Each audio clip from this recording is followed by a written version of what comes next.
What's up, guys? Welcome back to the Daily Misfire History Edition. So I'm going to be talking about history stuff and why some kind of cool stuff and kind of go back and forth. We're going to go talk about specifically racing stuff. We'll talk about, designing stuff and how literally the Chevrolet bow tie was made because Louis Chevrolet's wife, that was her wallpaper that she liked. They had that wallpaper in their house and he went, "That's a good logo." That's literally how, look it up, that's how it works. Plus he was poor when he died. He was like penniless because he got robbed of everything. Kind of sad. I think he got robbed of everything. Either that or he gambled it all the way. I can't remember. One, very sad, or one, oh, you're just an idiot. Go look it up. I'm not going to talk about that.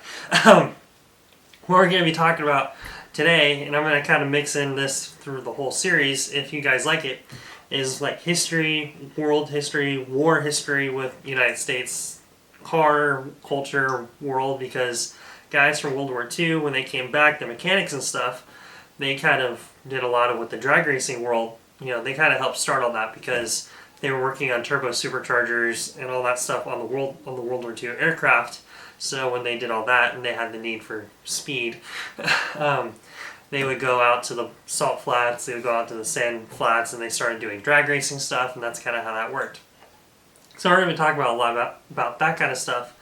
But this episode, to kick it all off, we're going to be talking about the SR71 Blackbird's engine program and why they literally just decimated the entire reserve junkyard infrastructure for Buick Nailheads in the southern part of the United States. So let's jump into it. Before we get too far into it, if you don't already know, the SR71 Blackbird program, that was the fastest plane ever created, ever. It went almost Mach 4, which is like 3,000 miles an hour. Over 3,000 miles an hour is what this thing was capable of. It could literally outrun missiles. They were originally designing it to be a fighter, but it would literally outrun bullets that it would fire. I think they put a gun on it once, and it burped, and it had some issues afterwards, and it's because it ran into its own bullets. That's how fast this thing was. So they strapped the camera onto it, and they were using it to take pictures of Russia and stuff like that in the 50s, 60s, 70s, and upwards to, I think it got retired in the 80s and 90s. But back in the day when they first started using this program, they had to start the engines with gasoline-powered engines because they didn't really have anything other than, conventional engines. So what they used was the AG330 start cart is what they called it. So lack of a better term, they put two Buick Nailheads on wheels essentially with a radiator in it, and they would hook it up to one of these engines. So they would have to have one of these carts for each engine because they had two engines. They would hook these things up. It would sound like Daytona 500, and they would rev these dudes up to 3,800, $4,000-ish, to where it would make about 700 pound-feet, and that's how. And then they would hit the starting sequence on the Pratt & Whitney jet engines, and then those would crank up and they would start. So the Pratt & Whitney jet engines would idle at 3,800, and the Nailheads would be around 3,200. Now back in the day, they didn't have any kind of clutch systems. They didn't have any kind of quick release stuff to get these off. They get those engines off quickly. So when you're starting these engines, they're way bigger, rotating mass. Everything's bigger in these things. So when they would start, if you didn't catch it, or if they had issues unhooking the nailheads and stuff off, unhooking all that system off, whatever you want to call it, it would wick those nailheads up because it would just start pulling them. It would just take it with it. So it would kick them over, and they would spin over 6,000 RPM, basically redline them until they just kick everything out to the moon. So you just see mayhem ensue these, starting sequences and stuff with these little start carts, and so they were so prone to failure that you couldn't find nailheads back in the 60s. That's how prone they were. So the Air Force, I assume, was just buying everything up. Anything that was a Buick, they were probably just buying and hoping it had a nailhead in it. So, which is kind of funny because I found a nailhead in a junkyard 2 or 3 years ago, which is kind of funny to think about. But